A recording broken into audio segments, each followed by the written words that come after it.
하고 그다음에 하시죠. 예.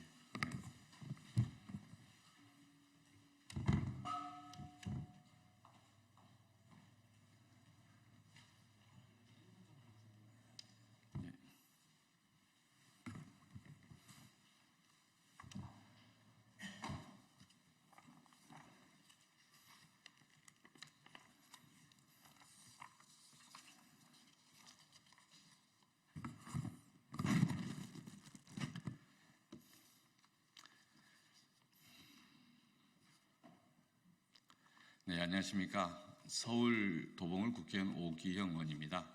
오늘은 서울시 현안에 대해서 함께 서울시의 입장을 촉구하고 함께할 부분들을 좀 짚는 말씀을 좀 드리려고 합니다. 우이와 경전철, 오세훈 시장은 더 이상 주민을 우롱하지 말고 조속히 설계와 시공 절차 착수해야 합니다. 2024년 얼마 남지 않았습니다. 그런데 서울시가 책임지고 추진해야 하는 우이바 경전철이 지난 4월 총선 이후 뚜렷한 진전이 없습니다. 답답합니다. 먼저 이른바 턴키 방식은 어떻게 되고 있습니까?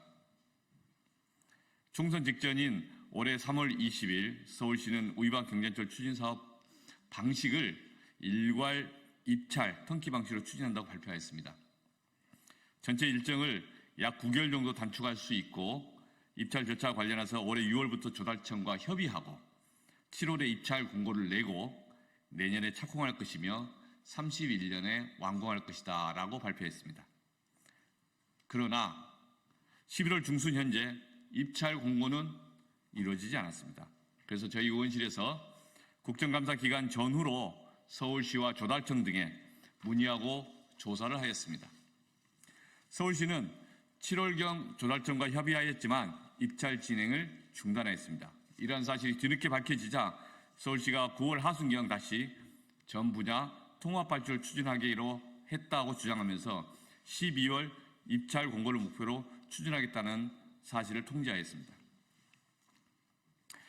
결국 7월이었던 입찰 공고 진행 계획이 12월로 미뤄진 것입니다. 합리적 해명이 없습니다. 입찰 공고 시점부터 실시 설계 적격자 선정까지 통상 8개월이라는 기간이 소요된다는 점을 감안하면 아무리 빨라도 내년 하반기에나 본격적인 추진이 가능할 것으로 예상됩니다. 선거 때는 서울시도 우이방 경전철이 곧 추진될 것처럼 이야기하더니 여전히 답보 상태입니다. 서울시도 선거 시기에 주민들에게 무리한 약속을 퍼뜨렸던 거 아닌가? 오세훈 시장도 그 책임에서 자유할 수 없다. 이 점을 지적합니다. 또한 12월에 입찰 공고를 진행하겠다는 서울시의 말을 더 믿을 수도 없고 기다릴 수도 없습니다. 두 번째, 예산 확보와 관련하여 서울시의 잘못된 행태를 지적합니다. 우이와 경전철 사업은 시비와 국비가 6대 4의 비율로 조성되어 추진됩니다. 따라서 국비가 확보되더라도 반드시 그에 상응하는 시비를 확보하여 집행하게 됩니다. 중앙정부 2022년 예산에 국비 2억 원이 반영되었지만 서울시가 시비를 확보하지 않았고 당시 국비 2억 원은 사용되지 못하였습니다. 중앙정부 2024년 즉 올해 예산에 13억 원이 반영되었는데 올해 우이방 경전철 사업을 추진할 때 그에 상응하는 서울시 예산이 확보되어야 합니다. 그러나 서울시는 오늘까지 우이방 경전철 시비를 끝내 확보하지 아니하였습니다. 상반기 추정 절차에서도 관련 시비 예산을 확보할 수 있는 기회가 있었는데 하지 않았습니다. 오세훈 시장은 사실 우이방 경전철에 관심도 없고 의지가 없었다. 이런 비판을 피할 수가 없습니다. 올해 우이방 경전철 사업 추진과 관련하여 서울시는 의원실에 찾아와서 올해 시비 예산이 필요 없다라는 엉터리 설명을 하기도 하였습니다. 그런데 국토교통부 대도시 광역교통위원회 대광위가 의원실에 답변한 자료에 의하면 서울시가 올해 2024년 매칭 지방비를 확보하지 않는 경우에는 필요한 국고 보조금도 교부하기 곤란하다라는 게 중앙정부 방침입니다. 서울시도 지난 5월 14일 대광위에 국고 보조금 2억 원의 교부를 신청하면서 그 관련 국고 보조금 교부 신청서에 금년 2, 4분기 즉 6월 말까지 3억 원을 확보할 예정이니 국비 2억 원을 교부해달라라는 취지로 서류를 제출하였습니다. 이에 대강위가 5월 20일 서울시에 국비 2억 원의 교부 결정 통지를 보냈고 보조금 교부 결정과 함께 보조금 교부 조건도 통지하였습니다. 이 보조금 교부 조건 일반호에 의하면 지방자치단체 보조사업 중 국비 선교부 사업의 경우에 지자체가 지방비를 미확보 시 해당 지자체는 그 선교부 등 교부액을 전액 반납해야 한다고 되어 있습니다. 시비 확보를 못하면 이미 받은 국비 2억 원도 반납해야 되는 상황이 되는 것입니다. 그런데 서울시는 올해 시비를 확보하지 아니하였으므로 중앙정부로부터 교부받은 2억 원을 올해 사용하지 못하고 내년 예산안으로 이월될 수밖에 없습니다. 중앙정부 예산 13억 원을 확보했지만 서울시의 의지가 없어서 결국 올해 한 푼도 제대로 사용되지 못한 것입니다. 오세훈 서울시가 오히려 우이마 경전철 사업 추진을 방해하고 있는 건 아닌가 의문이 듭니다. 황당한 일입니다. 이에 오세훈 시장에게 요구합니다. 1. 이번 입찰 공고 일정 지연처럼 매번 이런저런 핑계만 대면서 사업을 지연시킨 오세훈 시장은 도봉 구민들에게 사죄해야 됩니다. 2. 오세훈 시장은 더 이상 주민을 우롱하지 말고 우이마 경전철 사업 추진 일정을 이제는 도대체 언제 할 것인지 구체적으로 밝혀야 합니다. 3. 2025년 내년 사업 일정에 필요한 예산을 충분히 확보해야 합니다. 마침 서울시가 서울시 의회에 제출한 2025년 내년 회계연도 서울시 예산안에는 우이마 경전철 예산 33억 원이 반영되어 있는 것으로 확인했습니다. 이 예산이 충분한 것인지 설명해야 되고 필요 충분한 예산을 반드시 확보할 것을 촉구합니다. 도봉구 출신 박석 시의원, 이은님 시의원에게도 지역 현안에 대한 충분한 관심과 책임을 가지고 협조할 것을 요청드립니다. 서울시로 하여금 구체적 추진 일정을 다시 발표하도록 하고 내년 2025년 예산안에 충분한 관련 예산이 반영될 수 있도록 함께 노력해 주실 것을 촉구합니다. 오세훈 서울시장이 우이마 경전철을 포함한 도봉구 사업을 제대로 추진하도록 사업 진행 과정을 다시 한번 챙기겠습니다. 오세훈 시장의 관심과 책임 있는 행동을 요청드립니다. 감사합니다.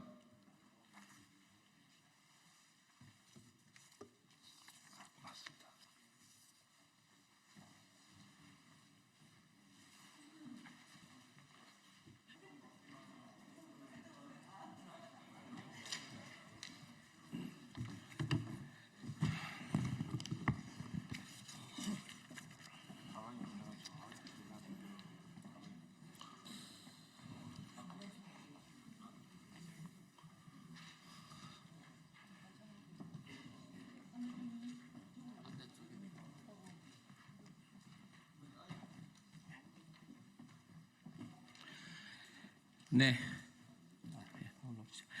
지금부터 배달, 자영업자, 소비자 기만하는 윤석열 정부 상생협의체 날치기 합의를 규탄하는 기자회견을 시작하겠습니다. 저는 사회를 맡은 전국가맹점주협의회 이중선 사무국장입니다.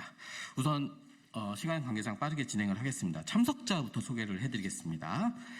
더불어민주당 민병덕 을지로위원회 위원장님 오셨습니다. 더불어민주당 김남근 의원님 오셨습니다. 더불어민주당 이강일 의원님 오셨습니다. 더불어민주당 김윤 의원님 오셨습니다. 더불어민주당 허성무 의원님 오셨습니다. 더불어민주당 송재봉 의원님 오셨습니다. 사회민주당 한창민 의원님 오셨습니다. 더불어민주당 권향엽 의원님 오셨습니다. 더불어민주당 정진욱 의원님 오셨습니다. 더불어민주당 전진숙 의원님 오셨습니다. 더불어민주당 김동화 의원님 오셨습니다. 그리고 전국가맹점주협의회 김진우 공동의장님 오셨습니다. 공정한 플랫폼 사장협회 김영무 회장님 오셨습니다. 민변민생경제위원회 이주환 변호사님 오셨습니다. 그리고 전국가맹점주협의회 박성용 정책팀장님, 권성훈 집행위원님 오셨습니다. 오늘 기자회견 취지에 대해서 민병덕 을지로 위원장님이 발언해 주시겠습니다. 을지로 위원장 민병덕입니다. 배달 플랫폼 업체와 입점 업체 간의 상생 협의체가 어제 115일 만에 차등 수수료율 방안을 최종 상생안으로 결정했다고 발표했습니다. 그러나 소상공인 자영업자가 환영하지 않습니다. 수수료를 낮춘 만큼 배달비를 올렸기 때문입니다. 조삼모사 협상안은 해결책이 될 수 없습니다. 공익위원이 당초 약속한 배달비는 현 수준을 유지한다는 중재원칙을 어기고 입점 업체가 배달비를 적게는 200만 원에서 많게는 아니죠. 배달비를 적게는 200원에서 많게는 500원까지 부담해야 합니다. 실제 이번 상생협의체는 배달 앱으로 고통을 받는 배달 위주의 업종들을 보호하자는 취지인데 배달앱 매출은 높지만 연매출은 낮은 중소규모 외식 업체들은 상위 35%로 편입시켜 수수료를 높이고 배달앱 매출도 거의 없는 영세 자영업자들은 수수료 2%로 낮춘다는 생색내기 아닙니다. 장구 끝에 악수였습니다. 최최종이다 협상을 끌어오더니 결국에는 한국외식산업협회와 전국 가맹점주 협의회가 퇴장했고 반쪽짜리 상생안이라고 발표했습니다. 배달비 매출 비중에 의존한 소점포 영세한 자영업자에게 상생안이라고 말하기 부끄러운 수준입니다. 협의체는 배달 플랫폼과 입점업체 간 상생을 위해 수개월간 협의를 해왔다고 주장하지만 결과물은 오히려 영세 소상공인과 자영업자들에게 새로운 부담을 떠넘기는 미봉책에 불과할 뿐입니다. 이번 합의안은 진정한 상생을 이루기보다는 형식적인 보여주기식 타협에 불과하며 소상공인들의 실질적 요구와 기대를 배반하는 처사이기에 이를 강력히 규탄하고 소상공인 자영업자의 현실을 직시하고 보여주기식 조치가 아닌 실질적인 개선책을 내놓을 것을 촉구하는 바입니다. 네. 그럼 바로 발언 진행을 하겠습니다. 더불어민주당 김남근 의원님 발언해 주시겠습니다.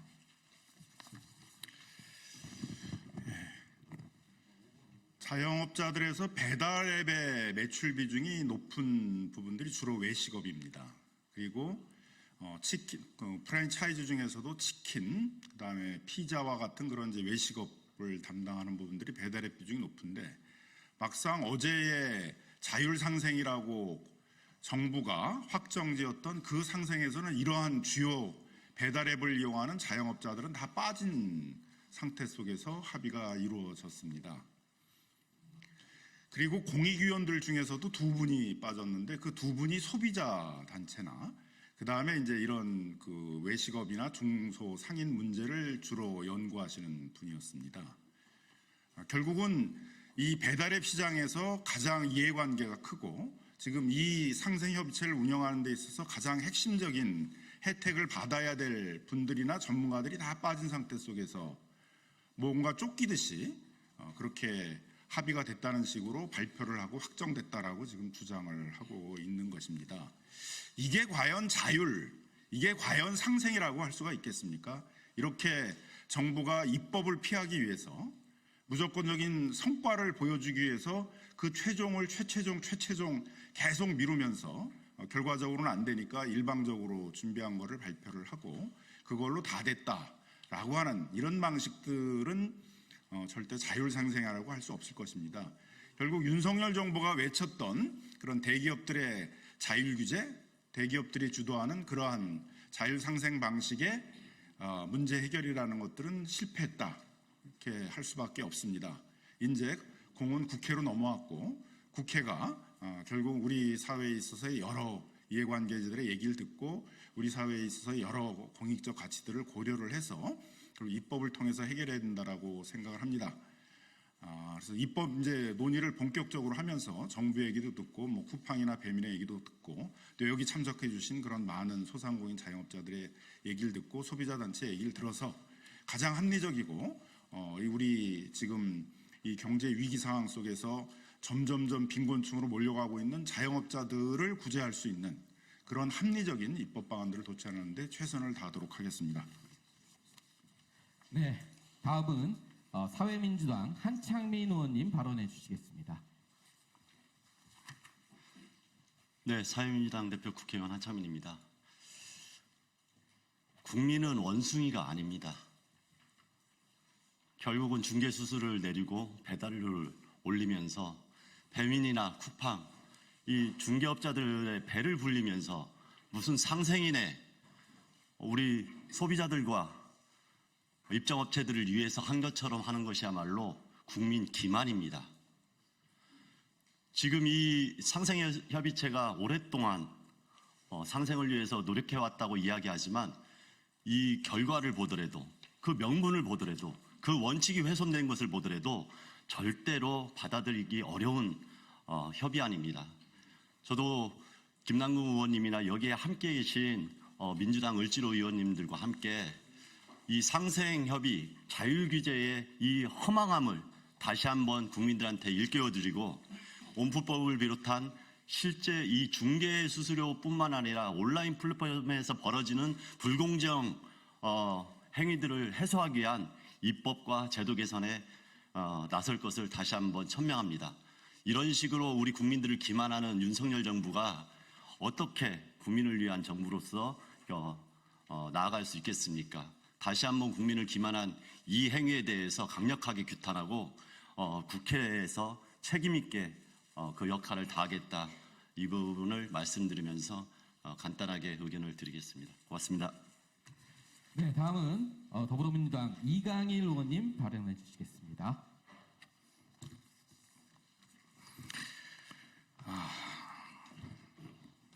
안녕하십니까. 을지로위원회에서 배달앱 TF 단장을 맡고 있는 청주시 상당구 이강일 의원입니다. 어제 오후 정부가 발표한 중개수수료 상생 방안에 실망을 금할 수 없습니다. 정말 화가 납니다. 자영업자를 대표하는 단체의 동의를 받지 못했습니다. 절반이 반대했거든요. 배달료의 문제는 자영업자들의 절규에서 시작된 겁니다. 상생 방안은 힘없는 자영업자의 눈물을 닦고 생존에 필요한 방안을 만들었어야 합니다. 정부가 주도한 상생 방안으로 자영업자들의 어려움을 타개할 수 없습니다. 애초에 상생협의체의 설계부터 중재 원칙부터 잘못된 것 같습니다. 적어도 최고 중개수수료를 배달의 민족이 9.8% 인상하기 직전 6.8% 그 이하로 중개수수료를 최고 중개수수료를 설정했어야 합니다. 작년 2023년 기억해 주십시오. 6.8%의 수수료만 가지고도 천문학적인 어마어마한 7천억 영업이익을 냈습니다. 그중에 4천억을 본사에 배당금으로 송금을 한 것을 여러분들 잘 기억하실 것입니다. 그런데 왜 업체의 설명을 듣고 그들의 이익을 보호를 하는 그런 강화하는 상생안을 만든 것인지 정말 이해가 가지 않습니다. 발표한 상생안은 배달 매출 상위 35%의 자영업자들 6.8%였던 수수료가 1% 외려 올라갔습니다. 거기다 배달료도 500원 인상된 거고요. 배달 매출 상위 35%에서 50%까지 자영업자들 6.8% 작년에 이익을 낸 수수료율이죠. 6.8%로 하고 배달료 200원 인상했습니다. 배달 매출 상위 50%에서 80%까지의 자영업자들이 수수료가 그대로 6.8%인 것입니다. 그리고 나를 거의 하지 않는 분들에 대해서 하위 20%만 수수료를 깎아주겠다는 것은 실질적으로 배달료 자체를 깎지 않겠다는 겁니다. 결국 배달료 인상을 정부가 인정해 준 것이 되는 것입니다. 이런 상생협의체를 왜 하죠? 허울 좋은 정부 당국의 상생협의는 힘 있는 기업의 편에서 그들의 편법과 욕심을 정당화시켜 준 겁니다. 소상공인 자영업자들 희망 고문 된 것입니다.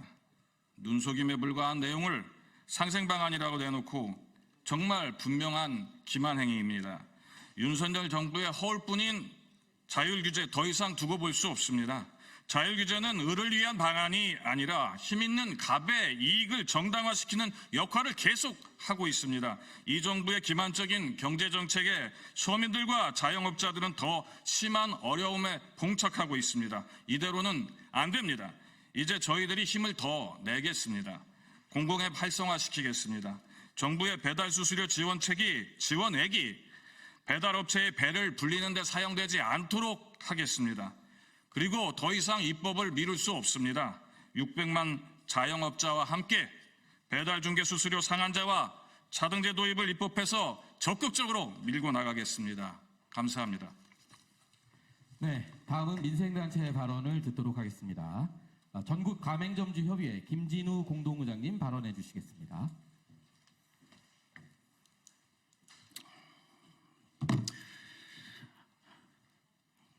안녕하십니까. 전국 가맹점주협의회 공동의장 김진우입니다. 어저께 상생협의체 마지막 회의를 다녀왔습니다. 회의 진행이 뭔가 짜여진 각본대로 진행되듯 물 흐르듯이 흘렀습니다. 정부에서 어떻게든 합의를 하려고 노력한 것 같습니다. 회의를 전날 오후에 갑자기 내일 회의를 연다고 연락을 받았고 참석을 할지 말지 알아서 하라는 식으로 참석을 하려면 하고 말려면 말고, 저도 자영업을 하고 있습니다. 일을 하고 있고요. 모든 스케줄을 다 비워야 되는 상황이 되었습니다. 모르겠습니다. 제가 계속 수수료에 대해서 반대 입장을 냈습니다. 정부 입장에서는 오지 않았으면 좋겠다고 생각한 것 같습니다. 하지만 회의에 참석했습니다.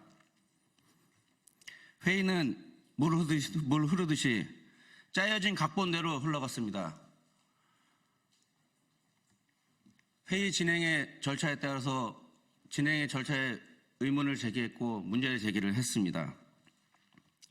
공익위원들의 중재안 기준에 한참 못 미치는 안을 논의하는 자체가 잘못됐다고 이야기하였고, 중재의 공정성을 훼손되었다고 이야기하였습니다. 입점단체 중 두 군데가 찬성했습니다. 소상공인연합회, 시장상인연합회입니다.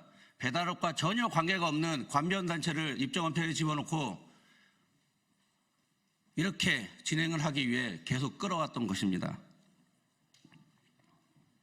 소상공인연합회와 시장상인협회는 현재 무한형제 지원을 받고 있습니다.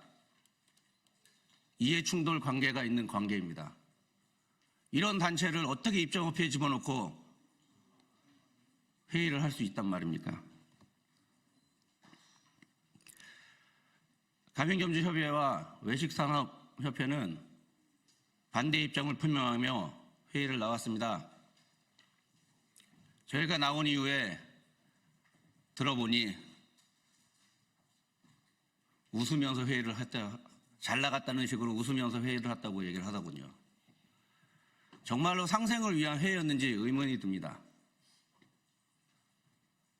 보여주기식 이런 행위는 그만해야 됩니다. 어떻게 수수료가 올라갔는데 그거를 합의해 줄 수 있습니까? 우한형제와 쿠팡, 대기업들을 대변하고 있는 공익위원들도 잘못하고 있습니다. 소비자연맹에서도 이 부분에 대해서 제가 지속적으로 지적을 했고, 수수료가 이렇게 되면은 물가가 올라갈 거고 결국 소비자한테 가격이 올라가게 되겠다고 분명히 얘기했음에도 불구하고 어제 개인적인 사정으로 퇴장을 하였습니다. 어떻게 회의가 진행됐는지 모릅니다. 입점업체 두 군데가 퇴장을 하였고 공익위원들 2명이 퇴장하였습니다. 8표 중 4표가 퇴장을 했는데 어떻게 가결이 될 수 있는지 그것도 의문입니다. 사실. 절차상 모든 게 잘못됐다고 전 제기하고 싶습니다. 회의 진행상 모든 것이 정부의 각본대로 짜여진 이런 행위는 더 이상 하지 않았으면 좋겠습니다. 자영업자를 우롱하는 행위입니다. 감사합니다.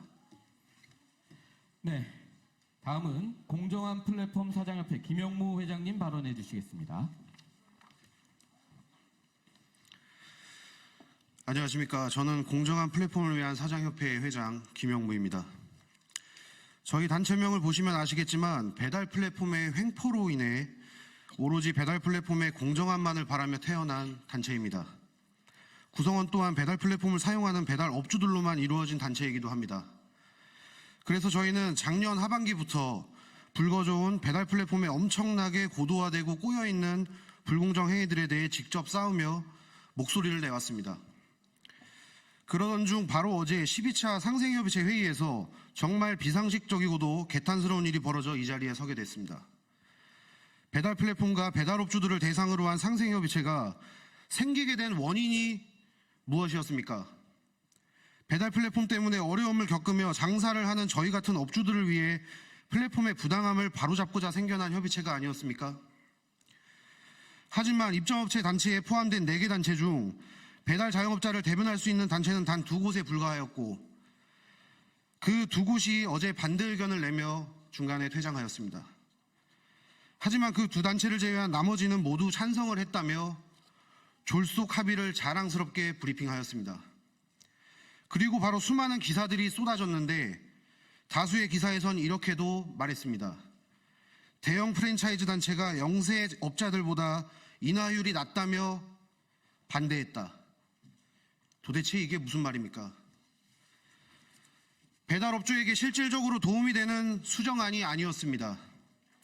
하위 20%에 해당하는 매장들은 실제 배달 매장이 아니거나 이미 폐업을 하고도 남았을 정도의 매출에 해당되는 허수에 불과합니다. 상위 35%에게 7.8의 수수료와 배달비 500원을 인상하여 받는다고 합니다. 그 또한 인하된 수수료 2%보다 정액으로 인상된 배달비 500원이 훨씬 더 큰 금액으로 돌아올 것입니다. 결국 배달 플랫폼사는 작전대로 성공하였습니다. 협의체가 시작되기 전 최초의 배달의 민족의 수수료는 6.8% 정률제였으나 2,900원의 배달비와 6.8의 정률제 수수료에서 상생협의체가 끝나고 난 지금의 수치는 오히려 7.8로 1%포인트가 상승하였으며 배달비 또한 건당 500원이 상승하였습니다. 상생협의체라고 시작했지만 상생은 전혀 없고 오히려 인상만 야기시킨 인상협의체 또는 살생협의체라고 얘기하고 싶습니다. 그 어느 한 부분에서도 배달업주와 상생을 하지 않았음에도 공공연하게 상생을 했다라고 인정만 해주는 꼴이 되어버렸습니다. 도대체 배달업주 당사자가 아닌 제3자 그 누구가 피해 당사자인 우리를 대신해 졸속 합의를 진행시켜버린단 말입니까? 전국에 있는 배달업주들이 그렇게나 우습습니까? 어제 현장에서도 말했듯 이번 날치기 합의 찬성하고 통과시킨 그 모두 끝까지 저희는 추적하고 싸울 것입니다. 이 말도 안 되는 합의 아닌 합의는 폐기되어야 하며 이 말도 안 되는 합의 아닌 합의는 폐기되어야 하며 포함시켜 주십시오. 부탁드립니다. 그리고 입법으로 진행하는 과정에서 부디 많은 힘과 도움을 부탁드리겠습니다. 감사합니다. 네, 마지막으로 민변 민생경제위원회 이주환 변호사님 발언해 주시겠습니다. 네, 이주환 변호사입니다. 결국 이제 해결해야 될 책임, 해결해야 될 상황은 이제 국회로 넘어온 것 같습니다. 배달앱 시장에서의 그 독과점 문제, 그리고 수수료 문제, 더 이상 상생협의체로 해결되지 않습니다. 이제 국회에서 법안으로 해결해야 할 것입니다. 정부와 공정위도 계속해서 말해왔었습니다. 체계 정합성이 다른 기존의 공정거래법 개정으로는 이와 같은 문제를 해결할 수 없다. 사전 지정제가 빠진 온라인 플랫폼 독점금지법으로는 이 문제를 해결할 수 없다. 이렇게 누누이 말해왔었습니다. 하지만 정부의 태도가 돌연 변해서 공정거래법 개정 등으로 이 문제를 해결하려 하고 있지만 그와 같은 방법으로는 현재 지금 배달앱에서 겪고 있는 이와 같은 문제를 해결할 수 없습니다. 결국 단체 구성권과 단체 협상권 그리고 수수료 상한제가 포함되어 있는 온라인 플랫폼 공정화법 그리고 시장 지배적 사업자를 사전 지정해서 그들의 반칙 행위를 모니터링하고 그들을 처벌할 수 있는 온라인 플랫폼 독점 금지법, 이와 같은 법률들을 제정해서 결국 국회가 이와 같은 문제를 해결해야 될 것입니다. 22대 국회에서도 계속해서 정말 22대 국회가 중소상공인들을 위한다면, 그리고 중소상공인들이 겪고 있는 이와 같은 문제를 진정 해결할 의지가 있다면 이와 같은 법률을 제정해서 현재 배달앱에서 닥치고 있는 이와 같은 문제를 해결해야 할 것입니다. 예, 이상입니다. 네, 마지막으로 기자회견문 낭독을 하겠습니다. 김윤 의원님부터. 여기 무선 마이크 있는데. 예, 더불어민주당 보건복지위원회 김윤입니다. 기자회견문을 낭독하도록 하겠습니다.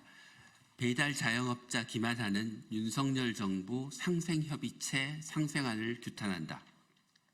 윤석열 정부가 상생협의체를 통한 자율 규제만 고집하며 소상공인들의 현실을 무시한 결과 결국 일방적 상생안 발표라는 대참사를 낳았습니다.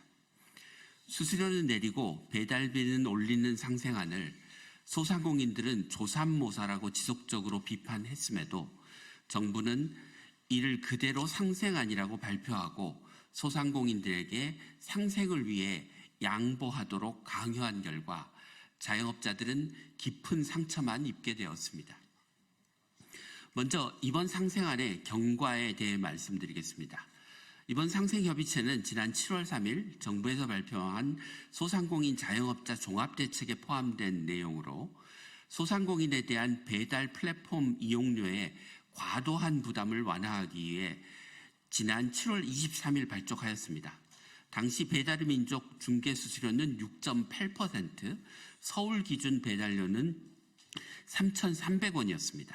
그러나 상생협의체가 출범하여 본격적인 논의가 이루어지고 있는 시점, 지난 8월 배달의 민족은 중개수수료를 9.8%로 기습 인상하였습니다.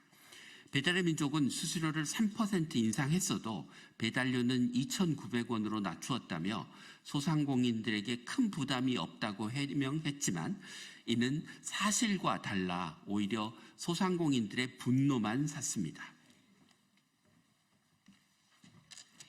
이번 상생안도 거래액에 따라 중개수수료를 차등 적용하여 상위 35% 이상은 7.8%, 중위 35에서 80%까지는 6.8%, 하위 80에서 100%까지는 2.0%를 부과하는 방식으로 일견 수수료를 인하하는 것으로 보입니다. 그러나 상생협의체가 출범 당시 수수료와 비교하면 오히려 인상되었습니다. 무엇보다 더 큰 문제는 배달비를 일부 구간에서 200원에서 최대 500원까지 인상한 것입니다. 배달 앱사의 대부분의 수입을 가져다주는 자영업자는 상위 35% 구간에 속하므로 배달 앱사는 손해볼 것도 없습니다. 35% 미만에서 보는 손실을 35% 이상 구간에서 메꾸면 그만이기 때문입니다. 두 번째로 이번 상생협의체 제12차 회의 후 운영 방식에 대해 지적하겠습니다. 상생협의체 출범 당시 정부는 배달 플랫폼과 입점업체 간의 합의를 우선하여 운영하고 배달 플랫폼과 입점업체 간 의견 차이가 좁혀지지 않을 경우에는 양측의 입장을 모두 청취한 공익위원이 중재안을 제시하여 논의하겠다고 운영 방안을 밝힌 바 있습니다. 12차 회의까지 협상이 잘 이루어지지 않자 공익위원들이 중재안을 제시하였고 상생협의체에 참여한 4개 소상공인 단체 중 배달업 비중이 높은 전국 가맹점주협의회와 한국외식산업협회가 상생안에 반대하여 회의에서 퇴장하였음에도 불구하고 상생안을 확정하였습니다.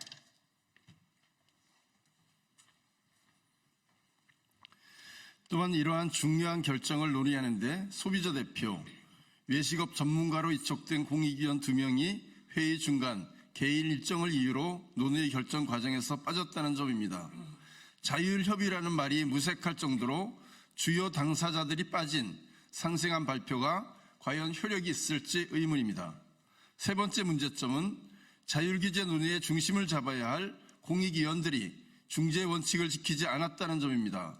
공익위원들은 협의체의 제11차 회의에서 중재 원칙을 분명히 제시했습니다. 그 주요 내용은 수수료 평균이 6.8% 이내여야 하고 점주 부담 배달비는 현 수준을 유지해야 한다는 것이었습니다.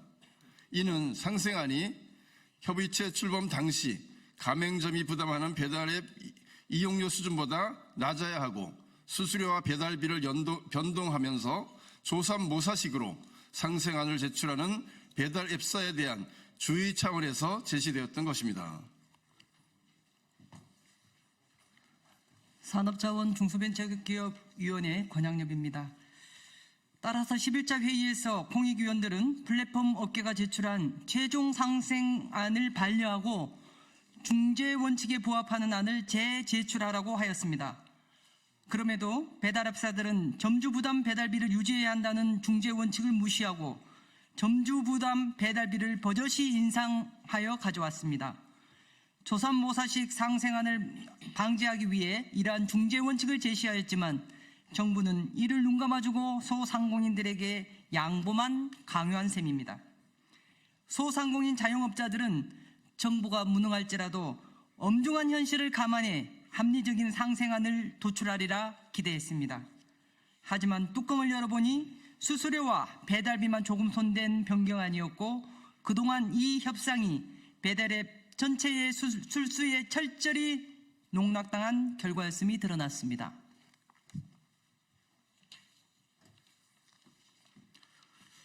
넷째로 이번 상생안의 우대 수수료에 대한 문제점을 지적하겠습니다.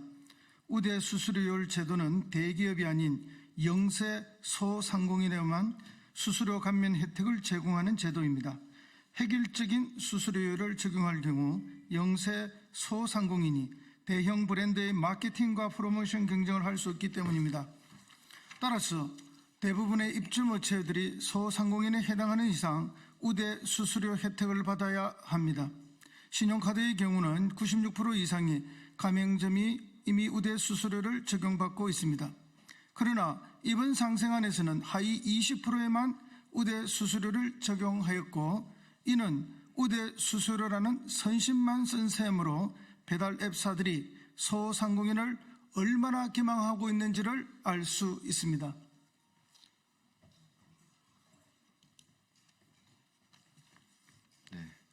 다섯 번째로 이번 상생협의체에서 드러난 자율규제의 문제점에 대해 지적하겠습니다. 더불어민주당 을지로위원회는 자율규제의 허상에 대해 수도 없이 지적했고 입법적 해결을 촉구했습니다.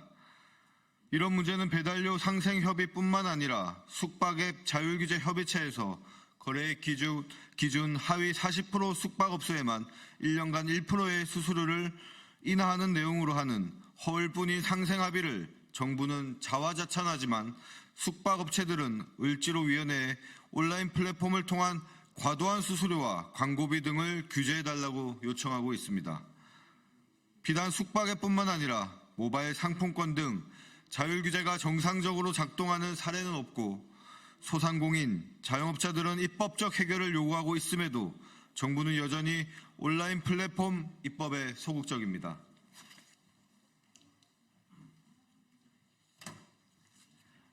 광주 동남갑 정진욱 국회의원입니다.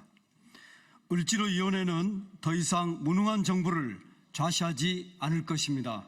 특히 이커머스 시장에서 확보한 시장 지배력과 와우 멤버십 끼움 팔기를 통한 무료 배달로 순식간에 배달앱 시장의 점유율을 끌어올리고 시장을 교란하고 있는 쿠팡에 대해 공정위의 강도 높은 조사를 촉구하며 온라인 플랫폼 독점 규제에 관한 법률을 신속히 추진하여 이를 사전에 규제할 수 있도록 하겠습니다.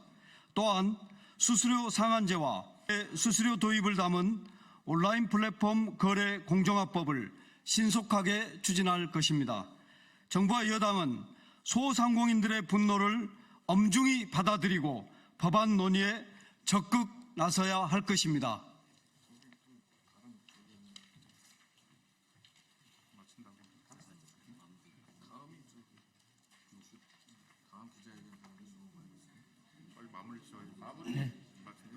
마무리하시죠. 예, 기자회견문 낭독을 마지막으로 기자회견을 마치도록 하겠습니다. 네, 감사합니다.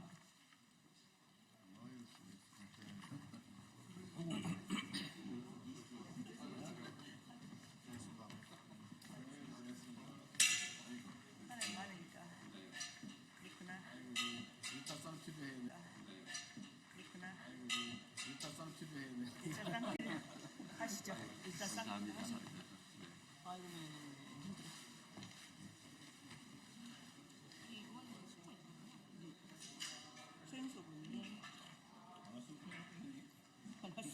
파트까지 다 조용하고. 네, 네. 네. 감사합니다. 네. 예.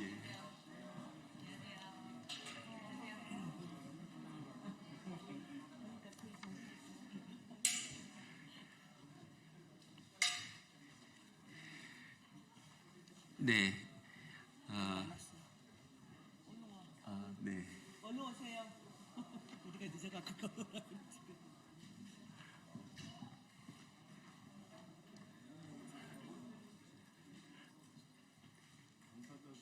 왔어요. 청명님, 관리승원님 모시고 지금 오고 있어요. 네. 이강님 모셨고.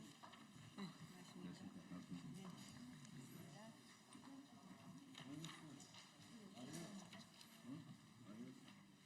서미화 예.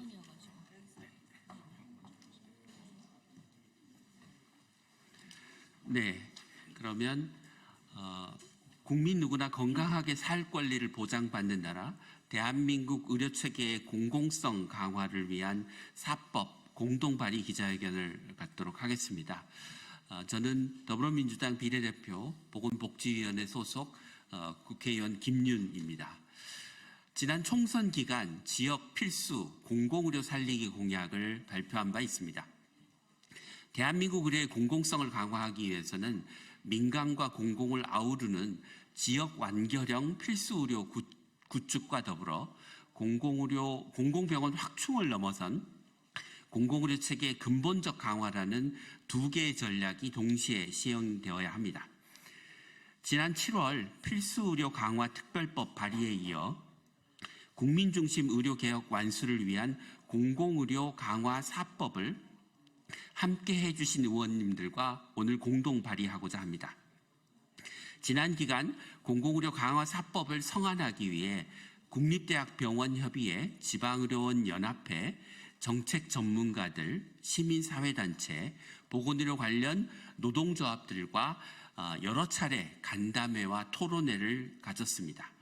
현장의 의견을 청취하였습니다. 귀한 의견을 주신 분들께 감사 인사를 전하면서 기자회견에 함께해 주신 분들을 소개해 드리도록 하겠습니다.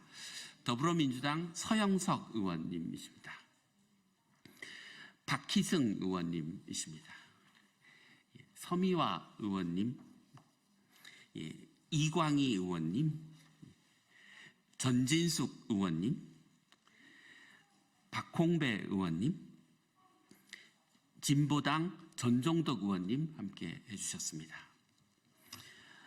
이어서 함께 해주신 보건의료 분야의 분들을 소개해드리도록 하겠습니다. 가나다 순으로 소개해드리겠습니다.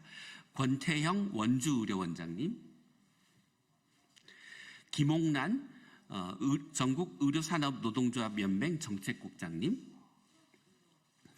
김인기 의료취약지병원 협회장님, 서효진 신천연합병원 지부 사무국장님, 신인식 전국지방의료원연합회 사무총장님, 유숙경 신천연합병원 지부장님,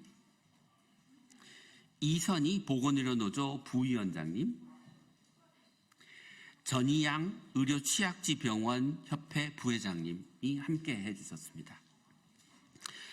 그럼 먼저 유숙경 신천연합병원 지부장님의 모두 발언을 듣고 이어서 기자회견을 이어가도록 하겠습니다.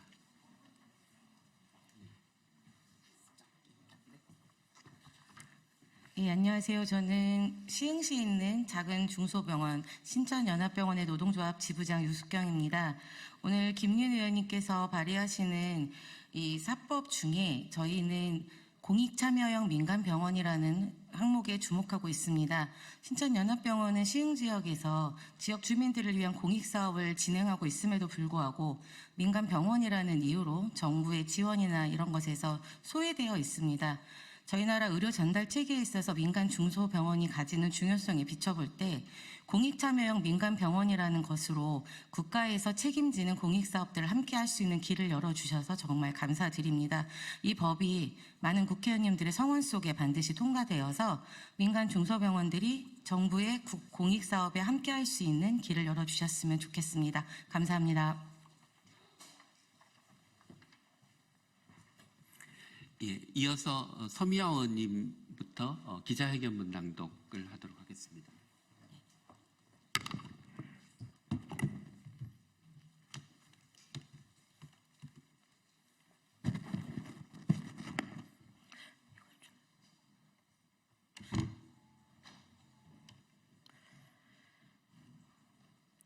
안녕하십니까. 소리로 보는 시각장애인 더불어민주당 보건복지위원회 소속 국회의원 서미아입니다. 대한민국 국민이라면 누구나 언제 어디서나 질 좋은 의료 서비스를 받을 수 있어야 합니다. 이는 국민의 생명과 건강을 지키기 위해 국가가 책임져야 할 기본 의무입니다. 그러나 공공의료는 실종되고 숫자에만 매몰된 윤석열 정부의 의료 개혁은 오히려 국민 건강을 위협하고 있습니다. 코로나19 위기에서 감염병 대응에 최전선에 섰던 공공병원들은 적자의 늪에 빠졌지만 정부는 그 책임을 다하지 않고 있습니다.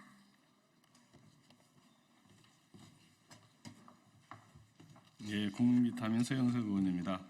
공공의료를 외면한 채 추진하고 있는 의료개혁으로 의료 취약지의 의료 공백은 더더욱 심각해지고 있습니다. 의료 취약지 주민들은 아프고 다쳐도 병원을 찾을 수 없는 절망 속에 놓여 있습니다. 정부가 오랫동안 시장 논리에 대한민국 의료를 막혀놓고 방치한 결과입니다. 이제는 변해야 합니다. 모든 국민이 어디에서나 필수 의료를 받을 수 있는 지역 완결적 필수 의료 네트워크를 구축해야 합니다.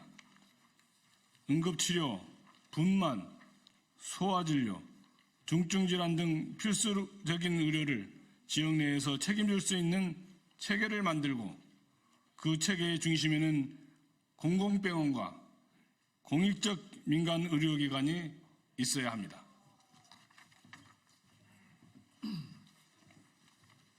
네, 남원장수 임시 순창국회의원 박계승입니다.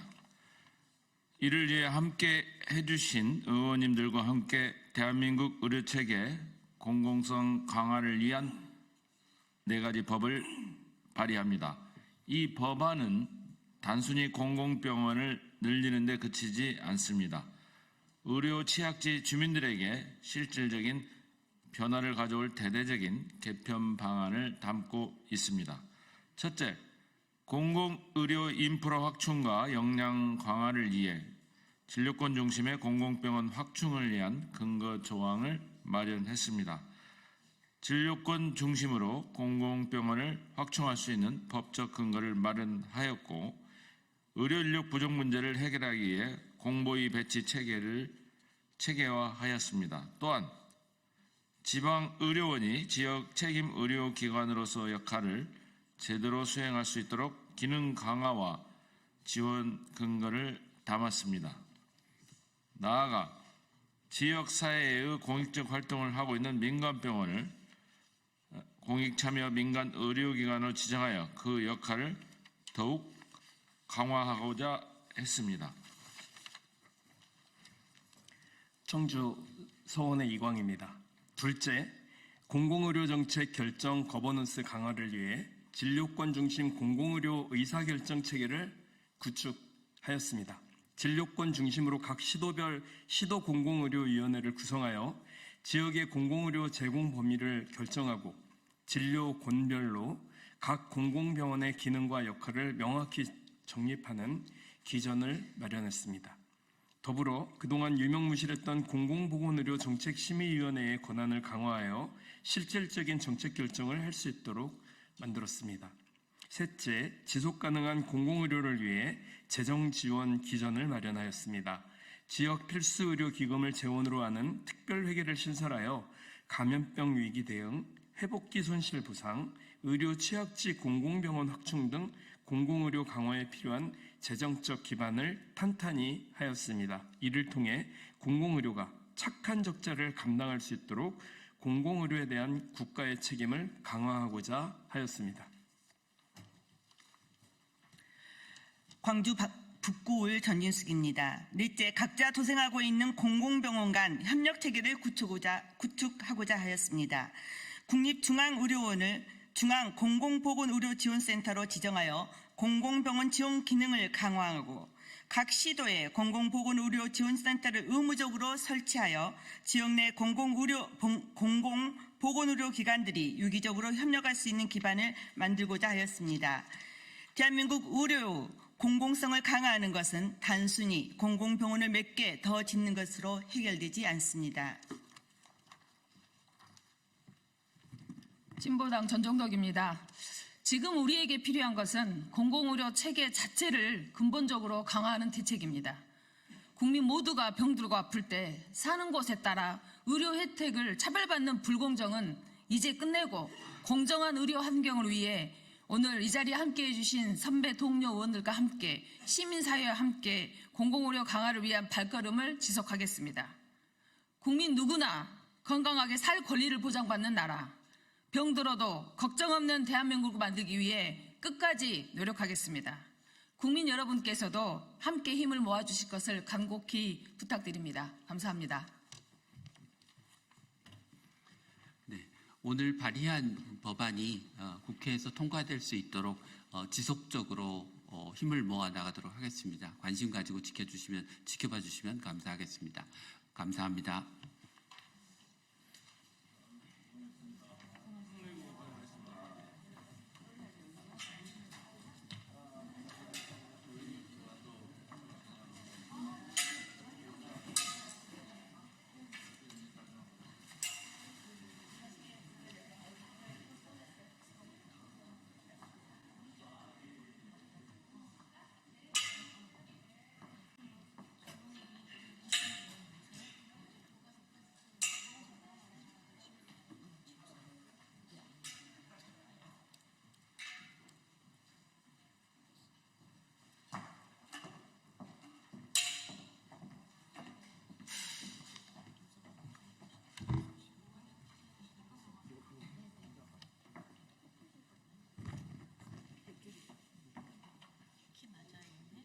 네, 낮췄어요.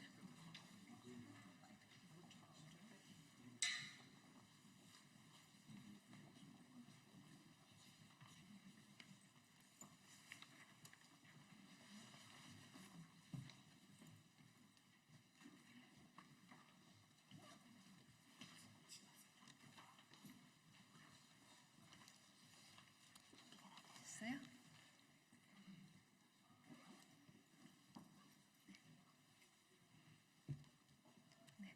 안녕하십니까. 조국혁신당 국회의원 김선민입니다. 발언을 시작하기에 앞서 오늘 기자회견에 함께 해주신 분들을 소개하겠습니다. 먼저 더불어민주당 서미화 의원님이십니다. 발언해 주실 분들을 차례로 소개해 올리겠습니다. 먼저 의료급여 수급 당사자이자 홈리스 행동 박용수 회원님이십니다. 역시 당사자인 전국장애인 차별철폐연대 추경진 활동가이십니다. 전진한 보건의료단체연합 정책국장입니다. 함께 참석해 주신 분들을 소개하겠습니다. 참여연대 전은경 사회인권팀장입니다. 장지희 참여연대 활동가입니다. 빈곤사회연대 이경희 활동가입니다. 전국장애인차별철폐연대 박주석 정책국장입니다. 김향길 추경진 활동지원사입니다. 주장욱 홈리스 행동 활동가입니다. 그럼 먼저 현장에서 어렵게 참석해 주신 분들 말씀 먼저 듣겠습니다. 박용수.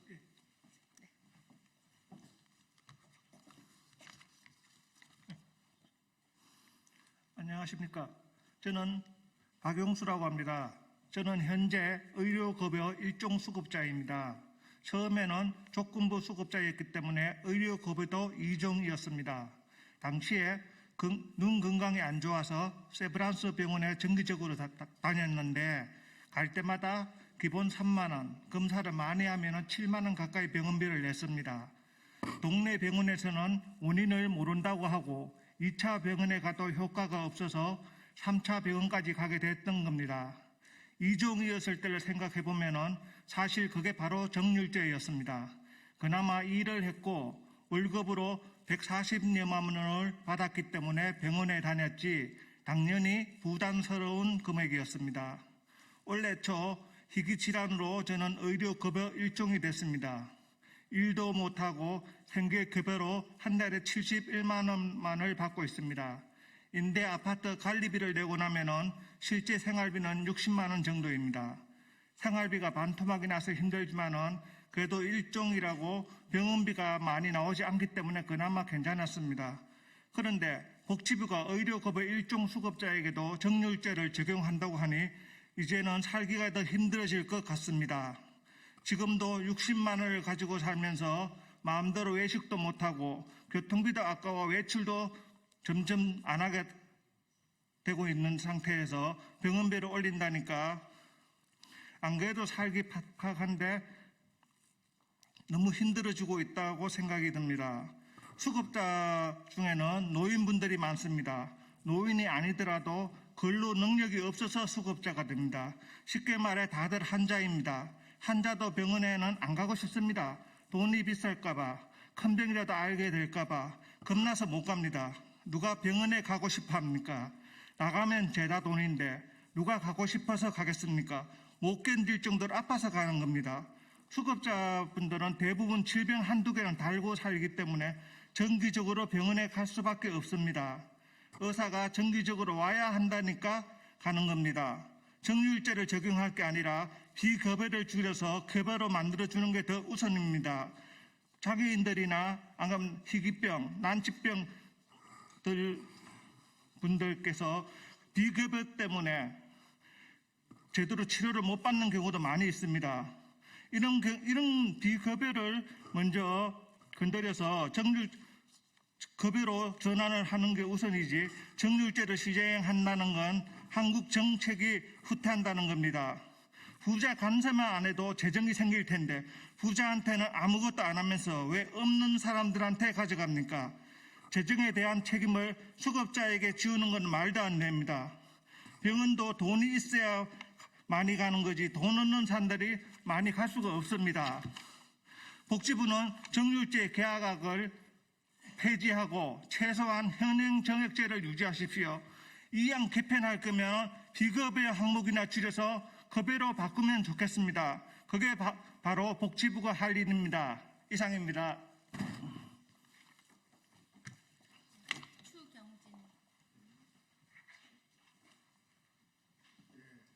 저는 온몸을 쓸 수 없는 척추 손상 장애인입니다. 저는 핸드폰을 하고 휠체어 움직이기도 하고 무언가를 하기 위해서는 입으로밖에 할 수가 없습니다. 그렇기 때문에 치과에서 관리를 받는 게 꼭 필요합니다. 온몸에 굳어가는 장애 특성상 인해 재활치료도 필요합니다. 그렇게 저는 치과 재활의학과를 매달 한 번씩 보러 갑니다. 그럼에도 불구하고 정률제를 개편되면 자기 부담금이 2배로 오른다고 합니다.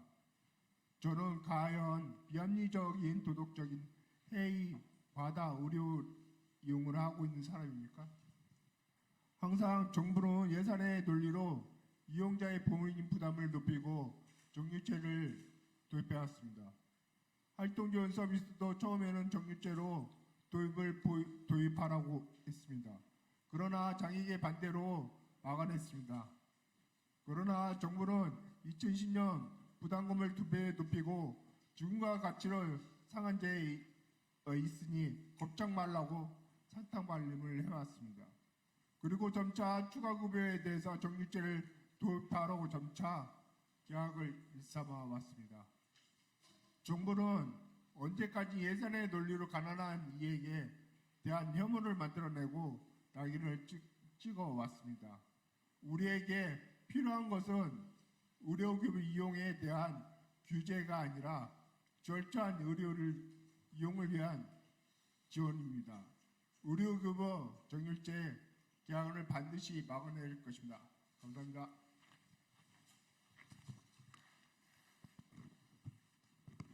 예, 보건의료단체연합 전진환입니다. 먼저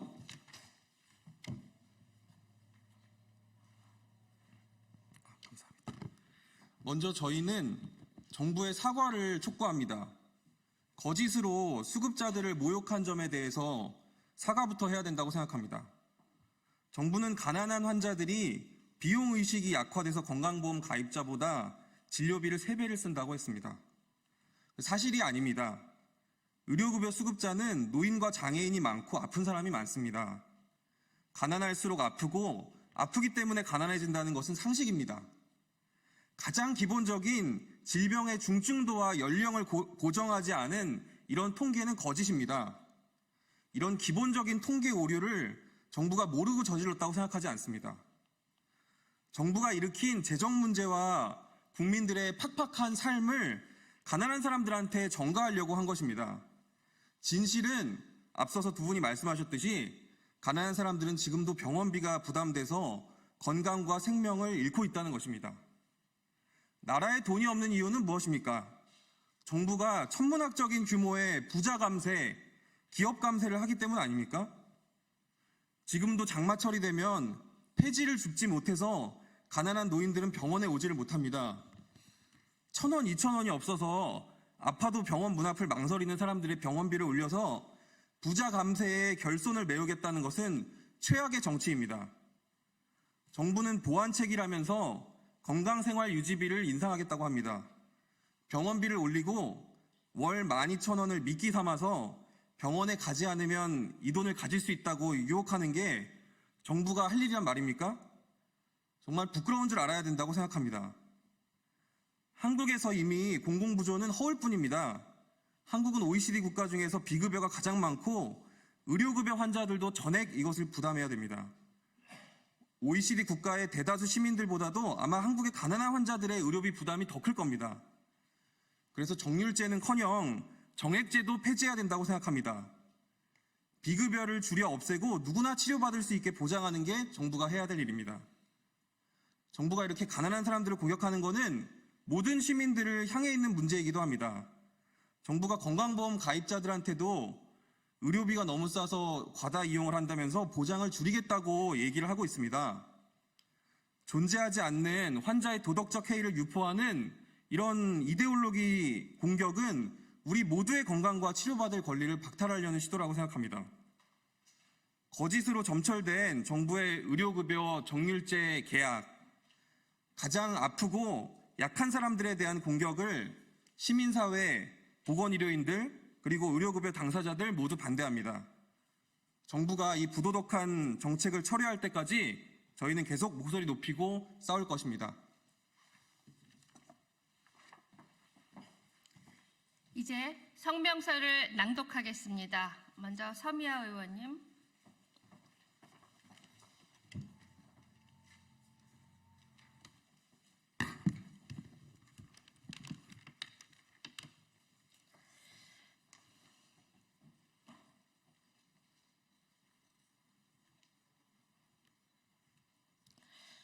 소리로 보는 시각장애인 더불어민주당 서미화 의원입니다. 지난 7월 25일 보건복지부는 의료급여제도 개선 방안으로 의뢰 및 약국 본인부담금 체계를 정액제에서 정률제로 변경하는 개편안을 발표했다. 정부는 의료급여 수급자의 도덕적 회의와 비용의식 약화로 인한 의뢰 과다 이용을 이유로 개편을 주장했다. 그러나 이번 국정감사를 통해 이러한 주장은 사실이 아닌 것으로 드러났다. 과다 이용자는 전체 수급자의 단 1%에 불과했고 수급자의 10명 중 6명은 건강검진도 받지 못해 적절한 의료 서비스 혜택을 받지 못하는 상황이었다. 정부가 제시한 정률제 개편 근거는 극소수 수급자 사례를 지나치게 일반화한 것이다. 그럼에도 정부는 합리적 의료 이용 관리가 필요하다면서 의료급여 정률제 추진 의사를 굽히지 않고 있다. 기존의 의료급여 정액제는 경제적으로 어려운 국민들이 돈 걱정 없이 마음 편히 의료를 이용할 수 있도록 하는 제도였지만 정률제 개편으로 인해 제도의 본래 목적은 상실되었다. 의료 차별 문제를 유발할 수밖에 없는 이 개편은 수급자들이 인간답게 살 수 있는 건강권마저 위협하고 있다. 이것이 바로 윤석열 정부가 시행하려는 의료급여 정률제 개편인 것이다.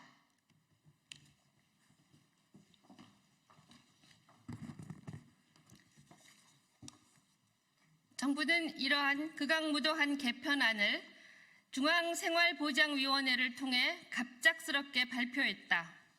당초 2003년 8월에 발표된 제3차 기초생활보장 종합계획에 포함되지도 않았던 내용이다. 조규홍 보건복지부 장관은 중앙생활보장위원회에서 토론을 거쳤다고 했지만 이는 거짓으로 드러났다. 회의록 하나 남기지 않았으며 다른 의견을 받는 통로도 없었다. 의료급여 수급 당사자들을 대표하는 위원도 포함되지 않는 회의, 당사자 의견도 받지 않는 정책은 대체 누구를 위한 개편인지 묻지 않을 수 없다. 이처럼 심각한 결함을 드러낸 윤석열식 정률제 개편안을 아무도 동의하지 않는다. 윤석열 정부에게 다음 3가지를 요구한다. 첫째, 의료급여 정률제 계약안을 즉각 철회하라. 둘째, 중앙생활보장위원회 회의록을 투명하게 공개하라. 셋째, 정책 결정 과정에 당사자를 반드시 참여시켜라. 오늘 기자회견에 참석한 모든 이들이 강력하게 요구하는 이 3가지야말로 의료급여 수급자를 비롯해 상식을 가진 국민들이 윤석열 정부에 바라는 최소한의 요구다. 이상입니다.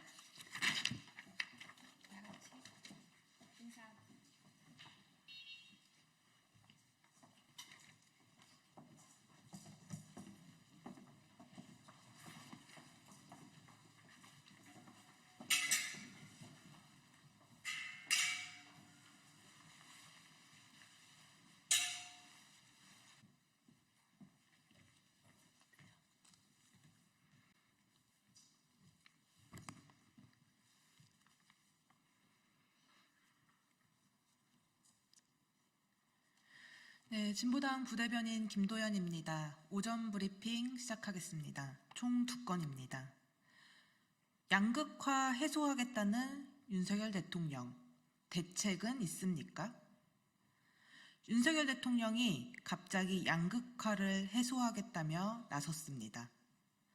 교육, 소득 등 전 분야에 걸친 종합대책을 검토 중이며 이후 직접 양극화 대책을 발표할 것이라는 말이 나오고 있습니다. 양극화 문제를 해결하겠다는 의지는 좋으나 현재 정책 기조로 가능한 일인지 의심스럽습니다. 법인세율 인하, 증권거래세, 종합부동산세 등 거의 모든 세목에서 감세 조치를 하면서 올해만 해도 약 30조의 수입이 줄고 내년 적자는 80조가 넘을 것으로 예상됩니다. 부족한 세수를 메우기 위해 공자기금을 끌어다 쓴 돈이 벌써 223조 3천억입니다. 정작 걷어야 할 세금을 걷지 않은 채 밑돌 빼서 윗돌을 고이는 격입니다. 본인의 지지율이 10%대밖에 안 된다고 실현시키지도 못할 이야기를 남발해서는 안 됩니다. 대통령의 임기는 얼마 남지 않았겠지만 국민의 삶과 고통은 지속되기 때문입니다. 특히나 대통령을 포함해 여야는 소득이 있는 곳에 세금이 있다는 명제를 잊어선 안 됩니다. 오늘도 이 하루를 살기 위해 허덕이고 있는 국민을 생각하는 것이 정치의 제 역할입니다. 네, 두 번째입니다. 곳곳에서 터져나오는 교수 시국선언, 엄중한 경고를 무시했다간 역사 속으로 재빨리 사라질 것입니다. 대학교 교수들의 시국선언이 이어지고 있습니다. 경남대와 경상국립대, 창원대를 시작으로 외대, 국민대, 경희대, 공주대, 경북대, 한양대, 숙대, 아주대, 고려대 등 많은 교수들과 연구자들의 윤석열 대통령 퇴진 요구가 터져나오고 있습니다. 교수들의 시국선언에 자제하겠습니다.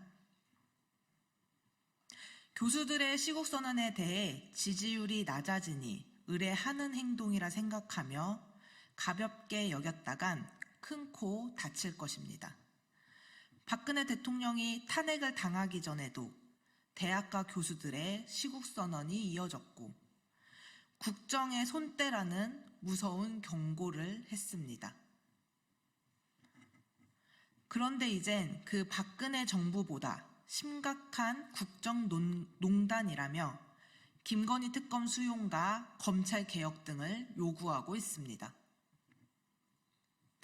입만 열면 거짓말을 일삼고 누가 대통령인지 모르게 권력을 남용하는 윤석열 정권을 더 이상 지켜보기 어렵다는 것이 우리 사회 최고의 지성인들의 목소리입니다.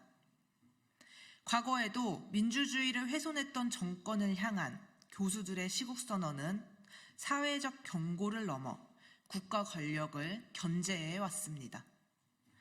그 역사적인 흐름을 읽지 못하고 무시한다면 윤석열 대통령 또한 임기를 마치지 못하고 역사 속으로 사라질 것입니다.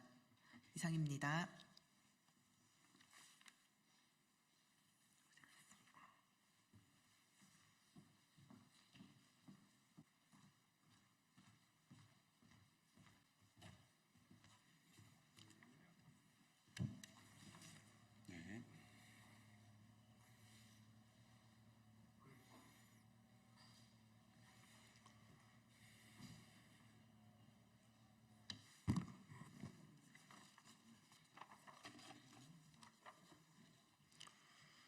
예, 시작하겠습니다. 진보당 수석 대변인 홍성규입니다. 두 가지 말씀 드리겠습니다. 첫 번째입니다. 공천 줘라 얘기해 본 적 없다던 대통령의 말도 새빨간 거짓말이었습니까? 전직 국민의힘 대표였던 이준석 개혁신당 의원이 윤석열 대통령이 특정 후보자 등의 공천 문제를 언급했다는 사실을 공개했습니다. 대통령은 지난 7일 대국민 담화 및 기자회견에서 누구를 공천 줘라 이런 얘기는 해본 적이 없다고 딱 잘라 부인한 바 있습니다. 불과 일주일 만에 대통령의 말은 거짓말로 밝혀졌습니다. 대국민 담화가 아니라 온통 대국민 거짓말이었던 셈입니다. 이제 더 이상의 해명을 요구하는 것조차 무의미합니다. 추운 겨울도 다가오는데 우리 국민들 더 괴롭게 하지 마시고 즉각 거취를 정리하십시오. 아울러 공천 개입이 무슨 문제냐는 윤석열 대통령의 인식에 은근슬쩍 묻어가려는 이준석 의원의 행태 또한 심각합니다. 대통령은 대국민 담화 시 누구를 꼭 공천 주라고 사실 얘기할 수도 있다고 했고요. 이준석 의원은 이게 죄가 될 만한 것인지 문제가 될 만한 것인지는 잘 모르겠다고 거들었습니다. 어떻게든 자기만 빠져나가 보겠다는 파렴치한 작태입니다. 불과 7년 전 박근혜 탄핵 사태를 깡그리 잊었습니까? 공천 개입 관련하여 박근혜 전 대통령은 혐의를 부인하며 직접적인 연결고리가 확인되지 않았음에도 징역 2년의 유죄를 선고받았습니다. 승인 공모한 박근혜 전 대통령보다 직접 개입한 윤석열 대통령의 죄는 훨씬 더 분명하고 심각합니다. 모두 그 죄값을 반드시 엄중하게 치를 것입니다. 그것이 바로 법치주의입니다. 두 번째입니다. 골프 제보자 색출이라고요? 용산, 정말 사태 파악 안 되십니까? 참으로 기가 찬 윤석열 대통령의 골프 외교 거짓말 사태 관련하여 대통령실에서 제보자 색출에 혈안이 되었다고 합니다. 용산, 정말 사태 파악 안 됩니까? 심지어 대통령실은 언론에 대고 주말 비공개 일정과 관련한 악의적인 공세에 유감을 표한다며 군 통수권자가 군 시설인 군 체력 단련장에서 운동하는 것은 하등의 문제가 없다고도 강변했습니다. 미국 트럼프 대통령 당선에 따른 외교 강화의 일환으로 무려 8년 만에 윤석열 대통령이 골프 연습에 나섰다고 먼저 국민들에게 떠들썩하게 공개한 것은 대통령실이었습니다. 그러더니 이제 와서 비공개 일정이라고요? 제보에 따르면 한미연합 군사훈련으로 군 장병의 골프가 금지된 시기에 그리고 부천 호텔 화재로 공식적인 추모 기간에도 대통령은 골프장에 섰습니다.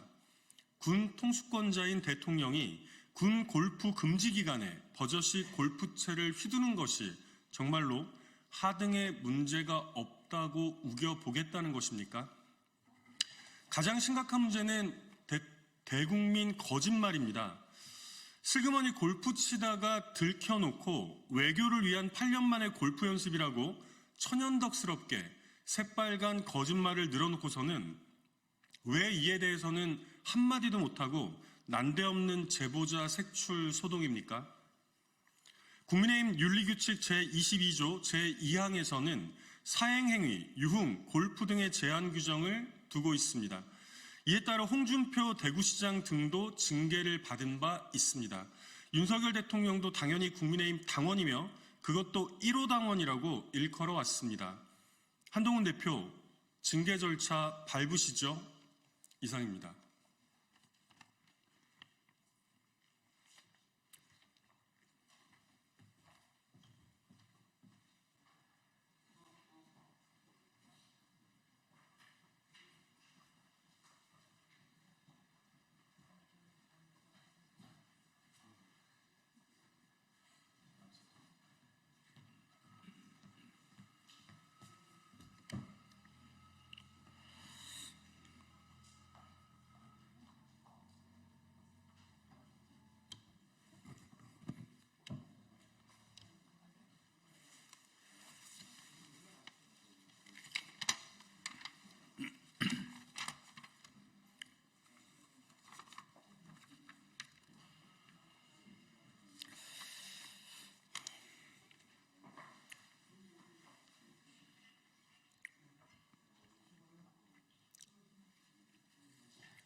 시작하면 되나요? 네, 안녕하세요. 조국혁신당 황운하 원내대표입니다. 오늘은 윤석열 탄핵소추 촉구 대학생 시국 농성단 기자회견을 소개하기 위해서 이 자리에 섰습니다. 지난 수요일에 국회에서 윤석열 탄핵 국회의원 연대가 발족했고 제가 공동대표를 맡게 됐습니다. 국회의원들이 탄핵을 위한 국회의원을 모임을 만들기 전부터 광장에서는 윤석열 대통령을 탄핵해야 한다는 절절한 국민의 외침이 있어 왔습니다. 국회는 민의를 모으는 곳이지만 또한 민의를 가감없이 전달하는 곳이기도 합니다. 오늘 대학생 시국농성단 기자회견과 이어질 공청회는 민의 플랫폼이라는 국회의 역할에 부합합니다. 오늘 기자회견을 여는 윤석열 탄핵소추 촉구 대학생 시국농성단을 소개합니다.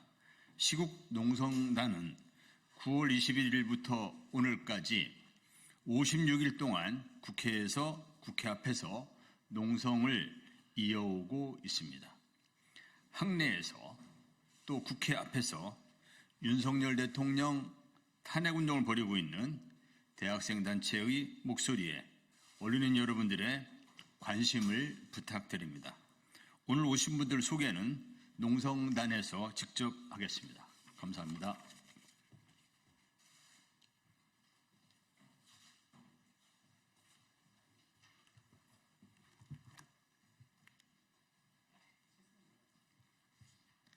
안녕하세요. 윤석열 탄핵소추 촉구 대학생 농성단을 지지하고 연대하고 있는 반일행동입니다. 윤석열을 끝장냅시다. 계엄 시도로 민주주의를 후퇴시키고 전쟁으로 우리의 평화를 침해하는 윤석열입니다. 윤석열 취임 이후 우리의 민주주의와 자유는 침해받고 있습니다. 우리 땅 한반도는 단 하루도 평화로웠던 적이 없습니다. 12구 참사와 최상병 참사를 비롯한 참사 정부, 일제 식민 지배를 회귀하는 듯한 역사 왜곡과 친일 역적 행위, 도이치모터스 주가 조작을 비롯한 김건희의 부정부패, 이제는 급기야 명태균 게이트를 비롯한 국정 파괴까지 10%대의 윤석열 지지율은 당연합니다. 윤석열은 자신의 정치적 위기를 계엄과 전쟁으로 벗어나려고 하고 있습니다. 전태일 열사의 정신을 계승한 노동자들의 집회를 불법 집회로, 정의를 외치는 대학생들의 투쟁을 폭력 경찰로 탄압하는 윤석열입니다. 급기야 애국적인 청년 학생들을 국가보안법 위반으로 구속시키려고 하고, 윤석열 탄핵을 외치는 대학생들의 투쟁을 폭력적으로 막고 있습니다. 민주적인 목소리를 공안 탄압과 계엄 위기로 억누르려고 하고 있는 윤석열입니다. 전두환의 하나회가 윤석열의 충암파가 됐습니다. 박근혜 정권 당시 계엄령 문건 작성으로 전임 정권 때 해임된 기무사를 윤석열 정부는 방첩사로 이름만 바꾼 채 부활시켰습니다. 김용환이 경호처장 임기 시절 방첩사, 수방사, 특전사사령과 비밀리에 계엄 모의를 한 사실이 드러났습니다. 윤석열의 이러한 반민주적인 행보는 전쟁 계엄의 기정사실화를 보여주고 있습니다. 박근혜 탄핵을 눈앞에서 본 윤석열이 무엇을 못하겠습니까? 윤석열은 자신의 정치적 위기를 모면해보기 위해 남은 것은 전쟁이고 계엄입니다.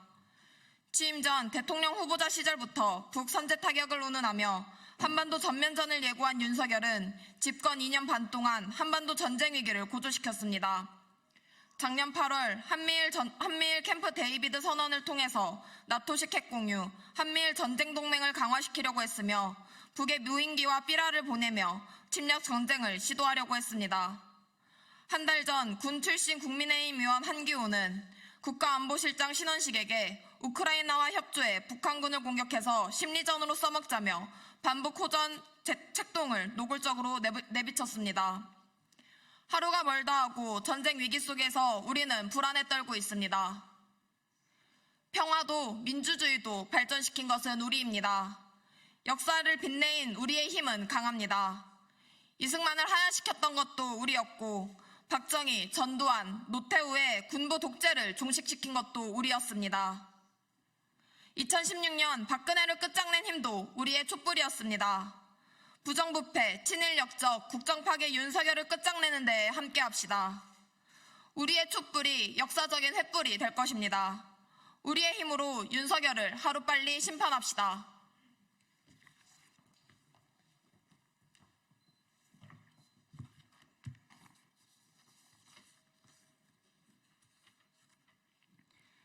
안녕하십니까. 윤석열 퇴진 대학생 운동본부 전국대표 박근아입니다. 지난 2년이 넘는 시간 동안 우리 국민들은 끊임없이 윤석열 탄핵을 외쳐왔습니다. 폭우가 쏟아져도 눈이 내려도 폭염과 한파에도 굴하지 않고 끈질기게 촛불을 들었습니다. 촛불 민심은 꺼질 줄을 몰랐습니다. 이태원 참사가 일어나 159명의 청년들이 길거리에서 목숨을 잃었을 때 우리 국민은 찢어지는 가슴을 안고 촛불을 들었습니다. 윤석열 정권의 폭력적인 노동 탄압으로 양회동 열사가 분신하셨을 때는 21세기에 어찌 이런 일이 일어나는가 피부로 느껴지는 독재 정권의 잔인함에 몸서리치며 횃불을 들었습니다. 윤석열이 나라를 일본에 팔아먹고 전쟁을 불러올 때도 우리가 독립군이 되어 나라를 지키자며 서로가 서로의 언론이 되고 역사책이 되어줬던 것이 바로 우리 촛불 국민들이었습니다. 참사가 참사를 덮고 범죄가 범죄를 덮기를 반복하는 이 정권 속에서 윤석열 정권이 저지른 일들을 하나도 잊지 않기 위해 늘 다시 상기하고 기억하며 눈물을, 분노를 잊지 않고 여기까지 왔습니다. 그렇게 해서 우리 국민은 윤석열 탄핵을 실현할 탄핵국회 건설을 위해 지난 총선 때 야권의 압승을 만들어냈습니다. 이는 국회에서 탄핵을 외치라는 국민의 명령이었습니다. 그리고 바로 그제 국회에서 윤석열 탄핵 국회의원 연대가 발족했습니다. 이 또한 국민들이 만들어낸 성과입니다. 윤석열 지지율 17%, 이 숫자가 보여주는 것은 명백합니다. 국민의 지지를 전혀 받지 못하는 정부에게 무슨 힘이 있겠습니까? 나라의 모든 권력은 국민으로부터 나옵니다. 그런 국민이 지지하지 않는 대통령, 지지하지 않는 정부는 그 존재 이유를 이미 상실한 겁니다. 지금까지 윤석열 정권에 붙여진 별명은 수없이 많습니다. 무능무지 정권, 참사 정권, 살인 정권, 전쟁 정권, 비리 범죄 정권, 독재 정권, 계엄 정권, 입틀막 정권, 그리고 윤건희 정권입니다. 최근 들어 가장 많이 불리는 것은 바로 윤건희 정권이라는 말입니다. 쏟아지는 탄핵 사유 속에서도 가장 분노스러운 것은 이 윤건희 정권이 국정을 농단하며 우리 국민과 이 땅의 민주주의를 우롱했다는 것입니다. 영부인 김건희가 마치 대통령인 양 국정을 논하고 연락을 하고 심지어 공천 개입까지 한 정황이 다 드러났습니다. 주가 조작, 뇌물수수, 고속도로 종점 변경과 같은 수많은 비리 범죄들을 저지르고도 아무런 수사도 받지 않는 이른바 김건희 비호 정권의 본 모습을 우리 국민은 깨달았습니다. 윤석열 정권이 아니라 김건희 정권이구나. 최순실, 박근혜 때보다 더한 국정농단이 눈앞에서 펼쳐지는 모습을 보며 무너져가는 공정과 상식, 무너져가는 민주주의를 통탄했습니다. 이뿐만이 아닙니다. 듣도 보도 못한 정치 사기꾼이 뒤에서 나란 일을 쥐락펴락하고 더러운 돈을 받으며 사기 범죄와 공천 개입까지 해댄 증거들이 쏟아져 나오고 있습니다. 도대체 이 정권의 국정농단은 어디까지인가? 이제는 감히 헤아릴 수도 없습니다. 단 하나 명백한 것은 절대 있어서는 안 되는 이 국정농단을 제대로 파헤치고 멈추려면 해결책은 오직 하나, 이 정권을 국민의 손으로 탄핵하는 것뿐이라는 겁니다. 탄핵. 이 두 글자를 안고 우리 국민들은 자신의 모든 것을 바쳐 싸워왔습니다. 정말 이 두 글자를 위해 할 수 있는 모든 것을 해온 국민들입니다. 국민들이 이렇게까지 해올 수 있었던 그 마음은 그 어떤 공명심도 아니라 오직 무너져가는 민주주의를 되살려야겠다는, 나라를 바로 세워야겠다는 애국심입니다. 더 이상은 참을 수 없다는 통탄, 이제는 국가에 의해 국민이 죽게 놔둘 수 없다는 부르짖음, 역사 앞에서 떳떳하겠다는 양심이었습니다. 이런 마음이 탄핵이라는 두 글자, 이 외침으로 터져 나온 것입니다. 그러니 국회는 탄핵이란 말을 가볍게 여겨서는 안 됩니다. 그리고 탄핵이란 말을 두려워해서도 안 됩니다. 이는 무겁게 쌓여온 국민의 명령이고 이 시대가 주는 역사의 과제입니다. 국민이 탄핵을 외치면 국회는 탄핵을 외쳐야 합니다. 국민이 못 살겠다 외치면 국회도 못 살겠다 외쳐야 합니다. 그렇게 국회는 국민과 함께 가야 합니다. 국회의원이란 자리는 국정을 운영하는 힘이 있는 자리이기도 하지만 그보다 먼저 나라를 살아가는 양심 있는 국민으로서 할 수 있는 모든 일을 다 해야 하는 자리입니다.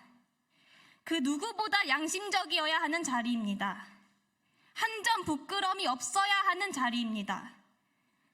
국민의 외침에 누구보다 귀 기울이고 아파하고 민심을 받들어야 합니다. 그것이 국회의 본분입니다.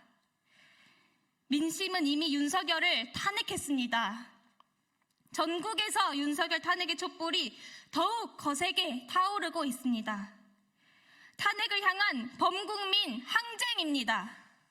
망설일 시간이 없습니다. 국회는 압도적인 민심을 믿고 탄핵에 나서야 합니다.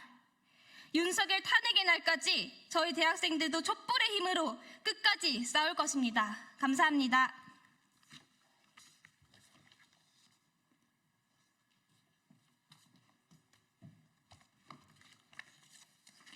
기자회견문 읽겠습니다. 생지옥과도 같은 시간이 2년 반이나 흘렀다. 윤석열 정권은 당선된 이후 4개월 만에 지지율 24%를 기록한 역대 최악의 정권이다. 그리고 2년 반이 지난 지금 17%의 지지율을 간신히 넘기며 탄핵 국면을 맞이했다. 윤석열은 후보자 시절부터 자신의 무능무지를 드러냈다. 주 120시간 노동, 선제 타격, 전두환이 5.18 빼고는 정치는 잘했다라는 발언들은 국민의 분노를 자아냈다.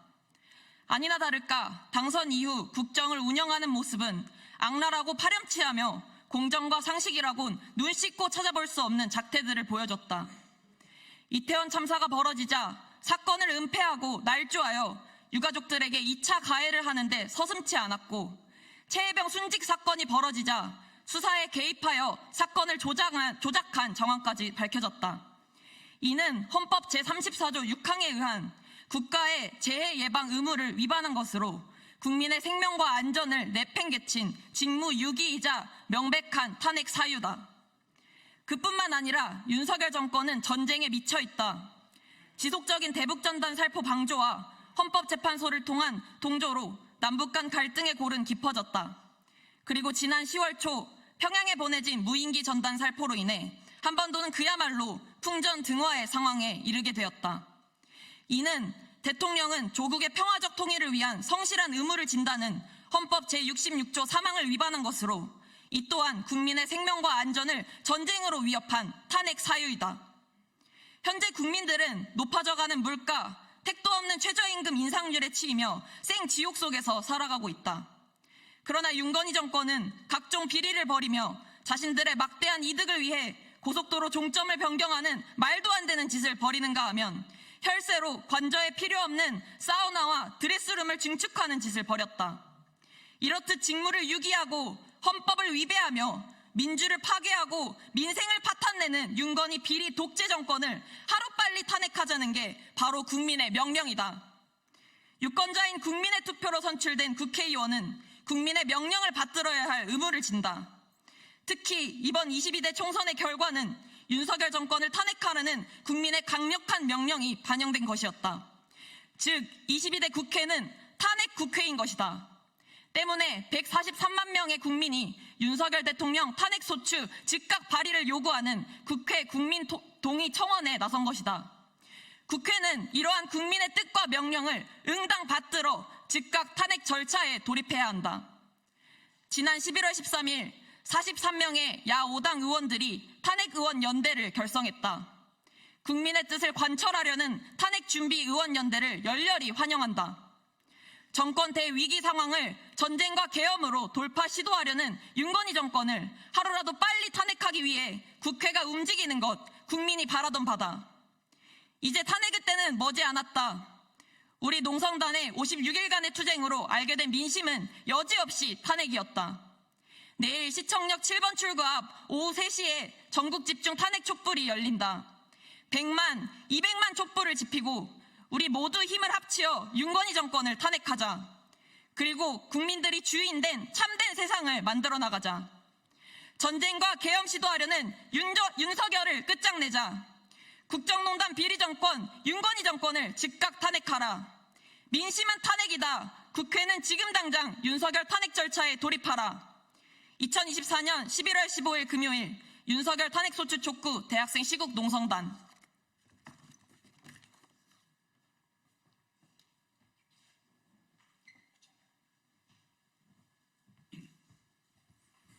네, 언론인 여러분 감사합니다. 이상으로 대학생 윤석열 탄핵소추 촉구 대학생 기자회견을 마치겠습니다. 감사합니다.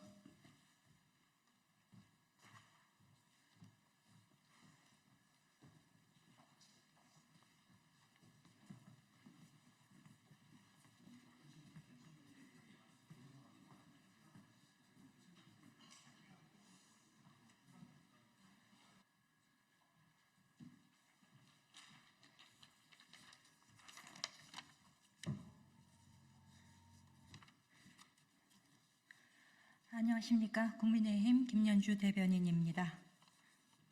오늘 서초동 집회에 관해서 논평하겠습니다. 아무리 당대표의 일이라지만 한 개인의 형사재판 선고일에 법원 앞 집회 총동원령이 웬 말입니까? 민주당 이재명 대표의 공직선거법 위반 사건의 1심 선고를 하루 앞둔 14일 친명조직에서 총동원령이 발령되었습니다. 더민주전국혁신회의는 상임위원들에게 버스 비행기 등 이동 비용을 중앙 차원에서 보장한다며 금전적 지원을 내걸었고 오늘 법원 앞에서 5,000명 이상 참석해달라고 촉구했습니다.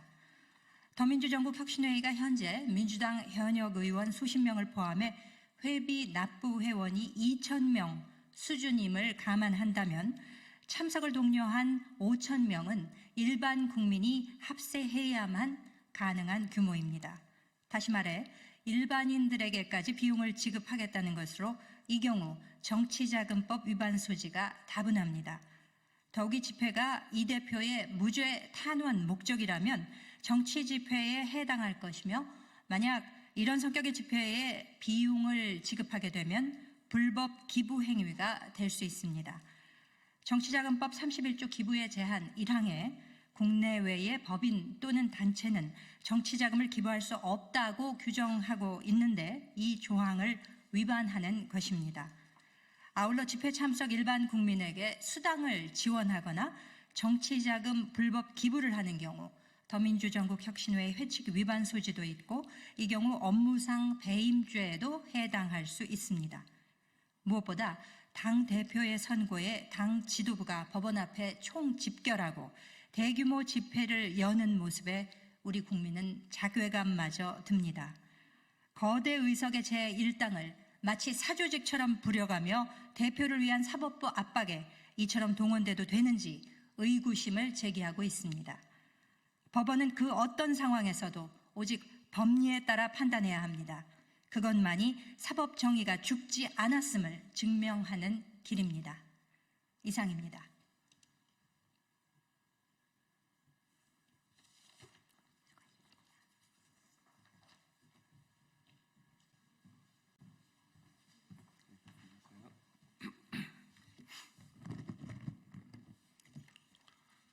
국민의힘 수석대변인 곽규택입니다.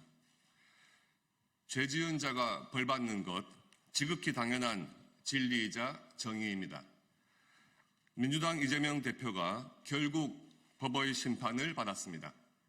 공직선거법 위반 혐의는 기소 후 1년 안에 모든 재판이 끝나야 하는데 무려 2년 2개월 만에 겨우 1심 선고가 나왔습니다. 사필 규정이라는 말도 아까울 지경입니다. 우리 국민은 지난 2년여간 거대 야당이 당대표 방탄을 위해 저지른 비상식적 행위를 지켜봐야 했습니다. 노골적인 재판 지연 등 사법 방해, 보복 방탄성 판검사 탄핵 소추, 법 왜곡죄 도입 시도, 무죄 탄원서 제출 등 오직 한 사람을 위해 대한민국 법치와 헌법 질서를 유린하는 일을 서슴지 않았습니다. 하지만 아무리 방탄 보호막을 치고 사법부를 흔들어대도 죄 지은 자가 벌을 받는다는 망고불변의 진리까지 훼손시킬 수는 없었습니다. 이재명 대표는 오늘 결과를 겸허히 받아들이고 국민 앞에 진심으로 사죄하십시오. 민주당 역시 민주주의를 후퇴시키고 법치주의를 유린한 행태에 대해 석고대죄해야 합니다. 오늘 결과는 4개의 사건 중 하나에 대해서만 내려진 판결입니다. 위증교사와 대장동 의혹 등 나머지 사건에 대해서도 엄정한 판단이 신속히 내려져야 합니다. 재판부는 어떤 외압에도 흔들리지 말고 오직 법리에 입각한 공정한 판결로 사법 정의를 구현해 주시길 바랍니다. 감사합니다.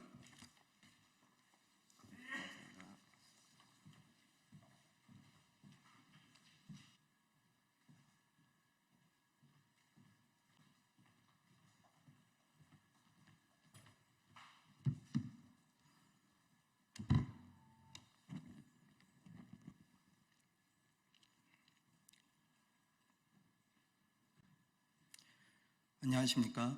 개혁신당 수석대변인 김성렬입니다. 시작하겠습니다. 대한민국의 정의는 살아있었습니다.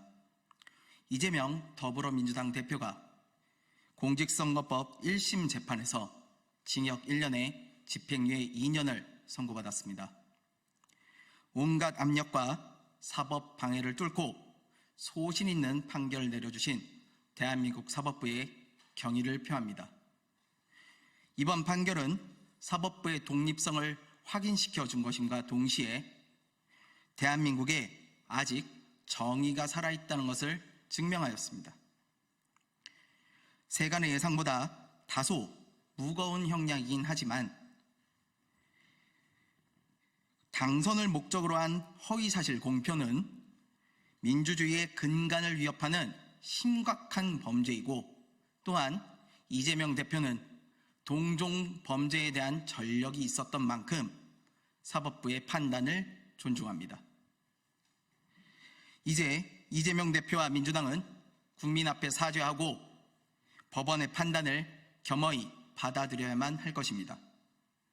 이재명 대표의 사법 리스크는 이제 시작입니다. 향후 재판에 대해서도 공정하고 엄정한 판결을 내려주시길 기대합니다. 감사합니다.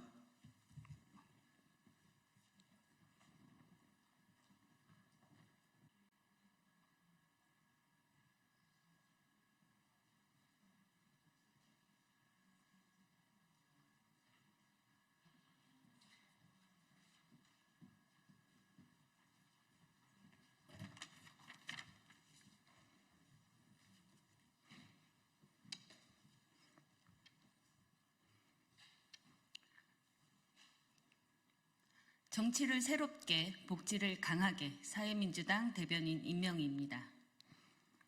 더불어민주당 이재명 대표의 유죄는 명백한 정치 탄압이며 공포 정치의 끝판왕입니다. 더불어민주당 이재명 대표의 유죄 판결은 명백한 정치 탄압이며 공포 정치의 끝판왕입니다. 독재 정권 박정희조차도 야당 대표 김영삼을 감옥에 집어넣으려는 시도는 하지 않았습니다. 정치적 탄압으로 생사를 넘나든 김대중 대통령도 정적 제거의 보복이 아닌 평화의 용서를 선택했습니다.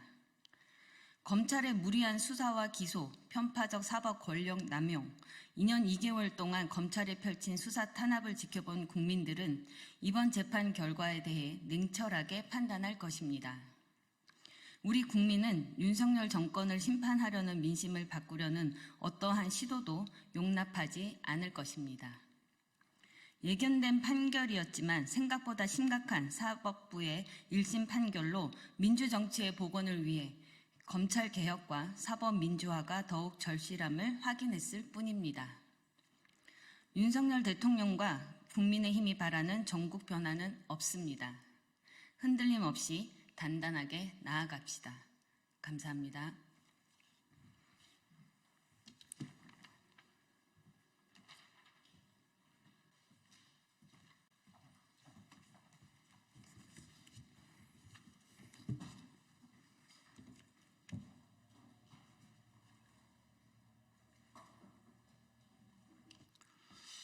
예, 더불어민주당 수석대변인 조승래입니다. 오늘 있었던 이재명 대표의 선고 관련해서 한 말씀 드리겠습니다.